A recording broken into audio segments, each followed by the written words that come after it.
Hello, my name is Matt Gibson, and I am a representative of the Send a Letter organization. The Send a Letter organization wishes to end socialism in America, and the co-founders, Hannah Mathiad and myself, have written an essay on what socialism is, why we want to get rid of it, why it's destructive. So this is just a short, well, kind of long essay on socialism, and I'd appreciate it if you watched this whole video and listened to it all, since I did take the time to create this, both the essay and the video. Thank you. We can advocate for the end of socialism in America, but unless we fully understand what socialism is, how it got into the country, and what effects the movements have had, we cannot work to destroy it. The healthcare law is a huge step towards socialism, but it is one of the last in a series of other steps that have been creeping into our country for generations. So what exactly is socialism? Well, the first form of socialism that we know of is communalism, which is a political theory advocated by Plato. Plato's theory rests on the foundation that men are the property of the state. According to Plato, some men are superior to others, which gives them the right to rule in a society, namely, the philosophers will rule.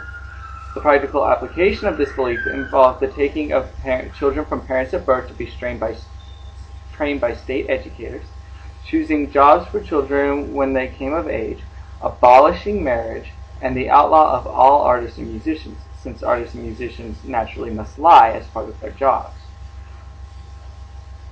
If you lived in Plato's society, you would have to dress like everyone else, eat the same type and amount of food as everyone else, preferably in a communal cafeteria, and believe basically the same thing. Functionally, you would become part of a collective people who function as a single, like-minded body.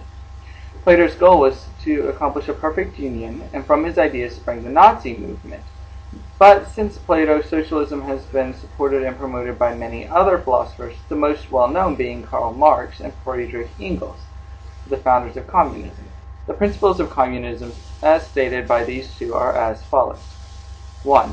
The expropriation of landed property and the use of rent from land to cover state expenditures. 2.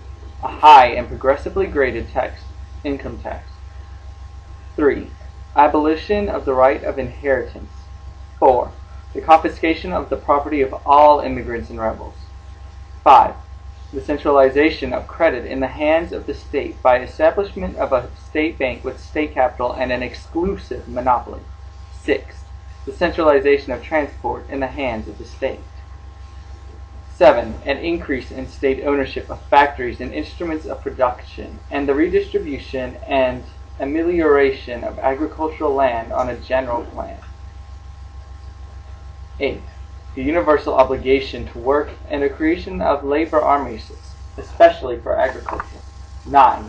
The unification of agriculture and the industrial labor, and a gradual abolition of the differences between town and country. 10. Public education for all children. Abolition of factory labor for children in its present form. Unification of education with economic production. Countries all over the world have adopted these principles. The U.S. is not exempt. Socialism was first tried in the U.S. in Jamestown, where one was not allowed to own private property, and the fruits of all of one's labors went into a common store for the benefit of the whole society. It did not last long.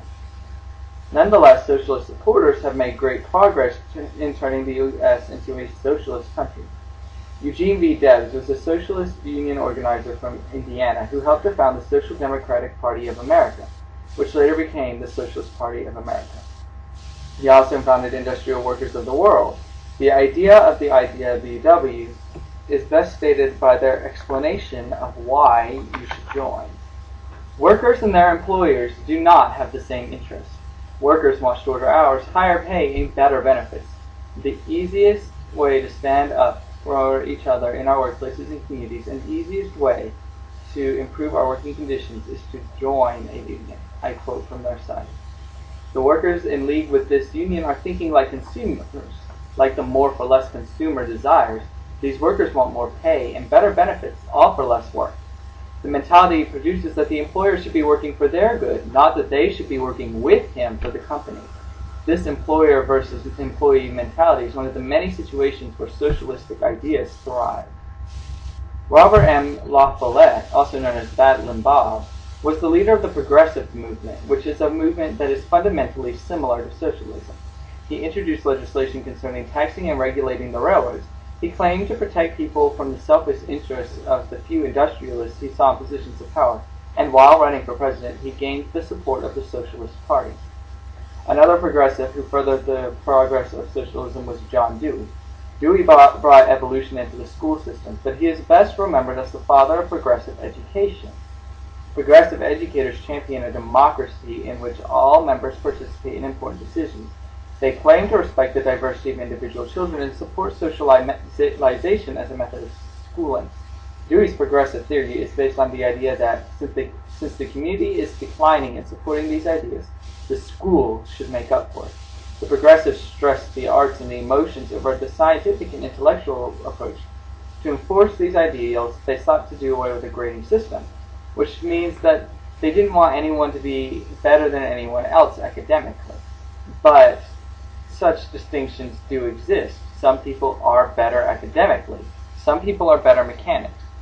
I would rather have a doctor, personally, who passed all his classes than a doctor who had good socialization in school. But maybe that's just me. The rest of you can comment on that if you would like. A notable figure in the history of the advancement of socialism is William Jennings Bryan. It was his influence on the Democratic Party that caused the party to change from the Jacksonian ideal, now known as classical liberalism, or libertarianism with a small l, to the modern liberal stand today. Bryan held many socialistic goals, such as the free coinage of silver, weakening the gold standard, the elimination of high protective tariffs, a graduated income tax, popular elections of the senators, and, as many socialists, world peace, which is not necessarily a bad thing, but is a socialist ideal. He helped to get President Wilson in office and was appointed by Wilson to the position of Secretary of State. When America entered World War I, Bryan stood by his stand for peace and resigned his office. Webb Du Bois, an influential writer of his time, was a black man from Massachusetts who fought against racism, but also against capitalism. He was a gifted student, and after graduating from Harvard with a master's degree, he studied abroad at the University of Berlin and acquired a doctorate in history. Du Bois studied philosophy, history, sociology, and economics while in college. He was a teacher and a writer and considered to be the father of the social sciences.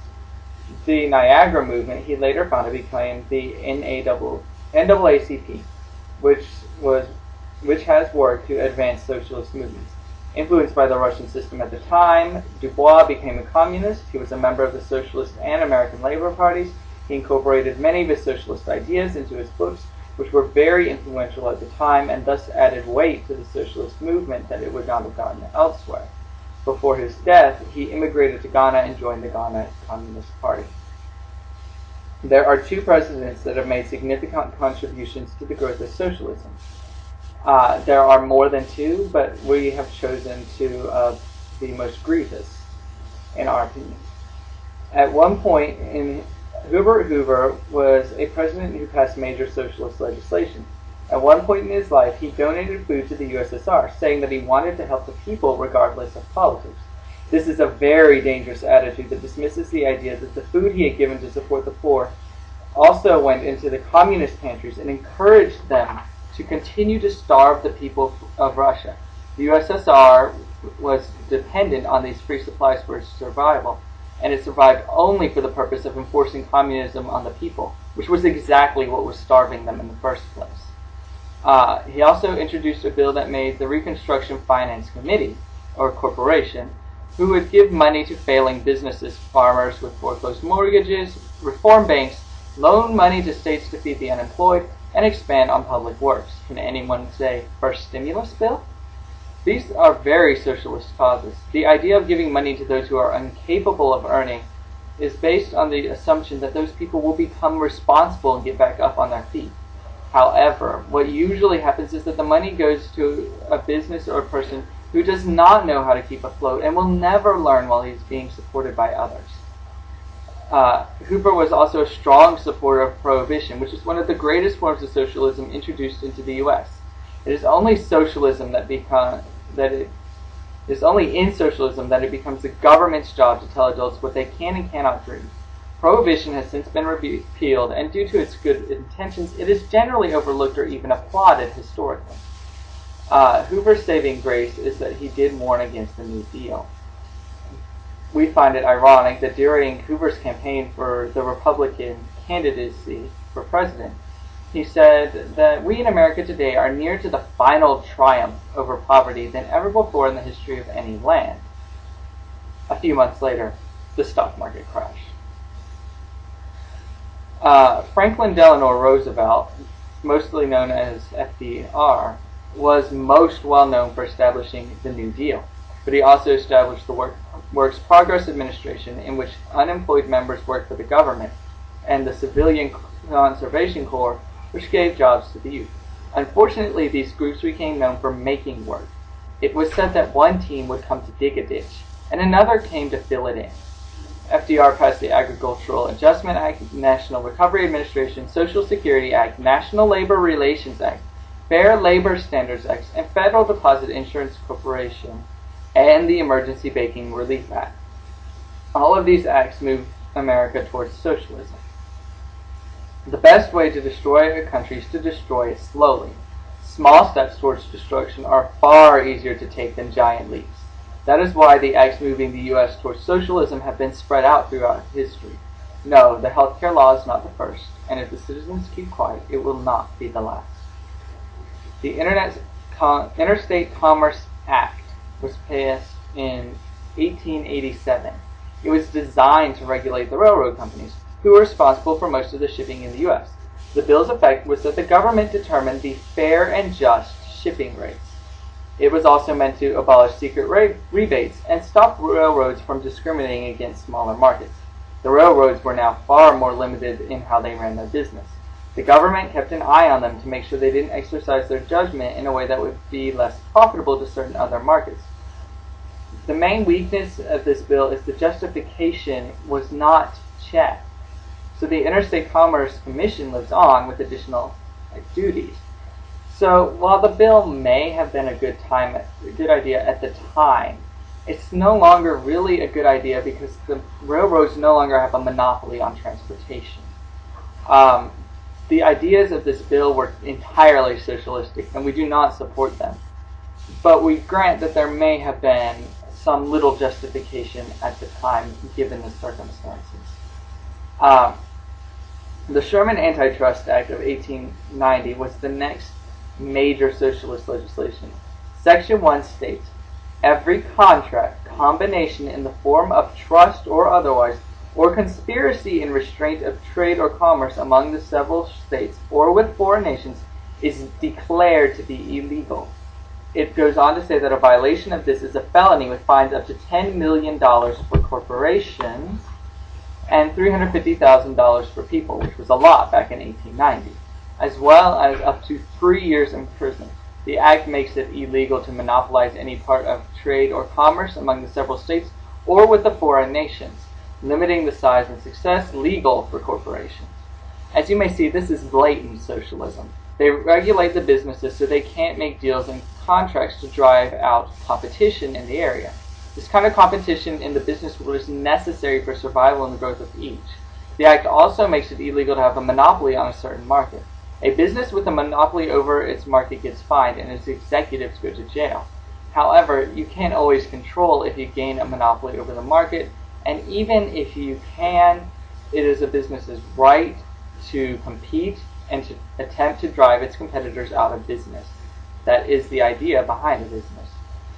The Hepburn Act of 1906 added power to the ICC by putting more regulation of railroad rates under its control. The Mann-Elkins Act of 1910 gave the ICC the power to fix and suspend railroad rates, to control radio, telegraph, and telegram lines, and a court was established to examine the cases of appeal as a check on this power. Unfortunately, this court was disbanded in 1913. What kind of legislation is it that gives a government agency the power to fix railroad rates and control the lines of communication? It's certainly not the capitalism we were founded with. Control of communications gives the government control over our lives by letting them listen in on our private conversations, Apparently, with regards to the telephone, you don't say anything that you don't want Big Brother to hear. This is also carried on in the form of control over what is said in radio programs. Typically, we just try to censor obscene language. It's not usually over-abused, but it is scary that the power is there. The Federal Trade Commission Act of 1914 stated that unfair methods of competition and unfair or deceptive acts or practices in or affecting commerce are hereby declared unlawful. It also set up the FTC to ensure these acts were followed. The FTC was divided into Consumer Protection and Competition Bureaus. The FTC had the right to declare what unfair and deceptive practices or methods are. One can quickly see that this could lead to the government limits the way businesses can be run by condemning certain business practices as unfair and deceptive. The accused does have one resort other than to stop the practice. It can appeal to the courts. The problem is the question: who determines the judges' salaries? The federal government. Who can appoint them to higher offices? The federal government. It's really not that much protection, but it is something. In 1933, 3 major socialist acts were passed. They are the Emergency Banking Relief Act, the Agricultural Adjustment Act, and the National Recovery Administration. The Emergency Banking Relief Act gives the government the power to take away the gold belonging to a private civilian in exchange for its value in paper money. If a civilian willfully violates this authority, he can be charged up to $10,000 and imprisoned for up to 10 years, which is a rather steep fine for the time and quite a long sentence for wanting to own gold. Jewelry was exempted from this, certain forms of gold coins, but you could not own bars of gold anymore after this point. The Agricultural Adjustment Act offered money to farmers if they agreed not to produce these products on their lands: corn, wheat, cotton, rice, peanuts, tobacco, and milk. It was explicitly stated by Congress that the intent of this bill was to regulate supply and demand. Although the Supreme Court declared this law unconstitutional in 1937, Congress rewrote it and passed it again. Despite the court's decision, the law stands today. The Encyclopedia Britannica states that the National Recovery Administration gave the President the power to institute industry-wide codes intended to eliminate unfair trade practices, reduce employment, establish minimum wages and maximum hours, and guarantee the right of labor to bargain collectively. It was used to control wages, prices, and limit competition so jobs could be retained. The government seems to have forgotten that it is not their job to make sure that the individual keeps his job. The individual should be working hard enough to keep their own job, and a company will sometimes have to fire an individual to keep afloat. Government cannot guarantee a job, nor is a job a right granted to us in the Constitution. The Social Security Act of 1935 established a system of old age benefits for workers, benefits for victims of industrial accidents, unemployment insurance, and aid for dependent mothers and children, the blind, and the physically handicapped. This is yet another example of government telling the individual that he cannot take care of himself and taking on the responsibility of systematizing his care. Functionally, the government says to the citizen, I can take better care of you than you can, or the society can, or your family can, or anyone to whom that power should rightfully belong. Originally, the system was voluntary in that it only applied to certain career fields. That limit did not last very long, unfortunately, and today Social Security is mandatory. The National Labor Relations Act encouraged unions to gain power and use collective bargaining by setting up rights of the employee, employer, and union. The act made it illegal for an employer to fire a union member because he is a union member. What happened to the doctrine that the employer can fire the employee for any reason so long as he gives sufficient notice? After all, why should an employer keep an employee who, for whatever reason, he feels that he can't trust? The employee has the right to leave his job and find a new job if he doesn't like the way the employer runs his business. But an employer can't make an employee leave their job if they join an organization that works against the interests of the company. Is that justice? Is that capitalism? The Fair Labor Standards Act of 1938 required a minimum wage for all people, overtime of at least 1.5 times the minimum wage, and limits the working hours for children under 16, and it denies certain dangerous jobs to children under 18.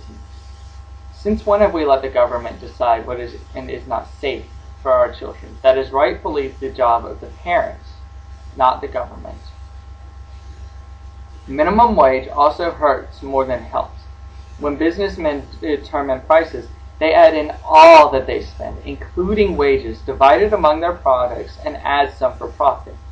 If businesses are required to pay a minimum wage, prices go up with that minimum wage. If all businesses paid an average of $2 an hour, but also lowered prices accordingly, the effect would counterbalance. Now, we know what socialism is, and that it's in this country, but what makes this a bad development? Couldn't it all be for the betterment of society? If we look through the pages of our history books, we will see countries that are examples of socialism, and cities and other sorts of socialist societies that rise up and tear the societies into complete ruin. The reason it has never worked is that its ideals are based off an incorrect assumption of human nature. Socialists believe that society can perfect man. Through giving him the right environment, his behavior will also be perfected. They say that the right environment for mankind is one in which he is not an individual, but part of a collective, united with the minds of his fellow citizens, under the authority of his betters, working for the commonwealth of society. And let's not forget Karl Marx's words, from each according to his abilities, to each according to his needs. It would probably work if the ones with abilities didn't suddenly become the ones with needs when they discovered that they no longer gained anything by working for everyone else. The only way the society can unite men is to control their minds, something that no one has ever managed to do, even hypnosis is limited, or to get rid of all dissenters, which is impossible, since man's nature has been proven through the lives of every human on earth to be imperfect, and no society has ever succeeded in changing that human nature. It is ridiculous that we should think that a government who regulates our lifestyles can change our inner nature for the better. Still not convinced? There are literally hundreds of cities and countries that were socialist and crumbled because of it. Even in America, there were socialist experiments tried in cities. The first American city to experiment with socialism was also our first permanent city, mainly because it learned from its failure and adopted more capitalist measures. The city was Jamestown, Virginia. Jamestown had a common store system in which every colonist was supposed to deposit the food they harvested. The food was then to be divided among all the colonists. In practice, most of the colonists looked for gold and assumed that everyone else would feed them. The first time Captain Smith was governor, the system worked because the colonists got their food from the Indians. When Captain Smith left, there were 490 colonists. But the colonists did not save food in their common store in the winter. When the new commissioners came, there were 60 colonists left. The new commissioners decided that the colonists needed to move to Newfoundland and left. On the way, however, they met Lord Delaware, who had supplies and new immigrants. Jamestown only achieved success after the introduction of tobacco, which was farmed by John Rolfe, and opened trade with the Indians for food, and they changed the government to a Senate-like structure and a government as opposed to 13 council members. The common store idea was quickly scrapped. But America was not finished trying. New Harmony, Indiana was a communalistic society owned by Robert Owen, who bought it from the Harmony owners in 1825. It got the best and brightest of the time-renowned scientists, sociologists, philosophers, etc. By 1827, the communalist aspect of this society was dead, and Owen had moved back to Scotland. Only William McClure's School for the Orphans lasts from the original socialist platform.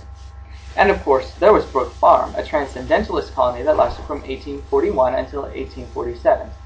Brook Farm was supposed to be the ideal transcendentalist colony. It was designed as an escape from the financial troubles of the world outside. In the colony, everyone could do the work he liked best, but all participated in the farming. It employed what we would call progressive teaching and encouraged families to join it. In the area of farming, however, Brook Farm took a communalistic approach in which everyone was treated the same, no matter how much work they did. The farming failed due to lack of workers and poor soil, and the colony started to run out of food. On top of that, the smallpox epidemic of 1845 weakened the colony significantly. Finally, under the influence of French socialist Charles Fourier, the colony built the phalanstery, which burned down just days after it was complete. The colony was pretty much defeated by then, and it was deep in debt. The people moved away, the land was sold, and the colony breathed its last. The only original building to survive was the hive and the meeting place, which was the meeting place of the colonists.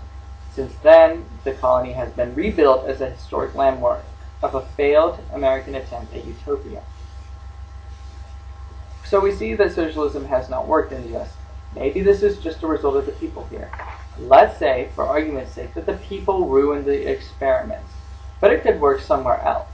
Well, one cannot dismiss the validity of this argument, so let's see if there are foreign examples that lend weight to this argument. Let's focus with the best known example, the United Soviet Socialist Republic. The Soviet Union collapsed in 1991, a mere 74 years after it began. What led up to this collapse? One thing was the spending of the arms race. The spending far outpaced the tax revenue. Sound familiar? Maybe we should let our politicians know this. The overspending led to a depression in an already starving country, causing more starvation and sickness. Besides that, the fall of Afghanistan weakened the Soviets. However, one of the deciding factors was Gorbachev's introduction of glasnost. When people saw that communism was not the only way, they demanded more and more freedom, leading to the dissolving of the communist state. Next, let's see the People's Democratic Republic of Afghanistan.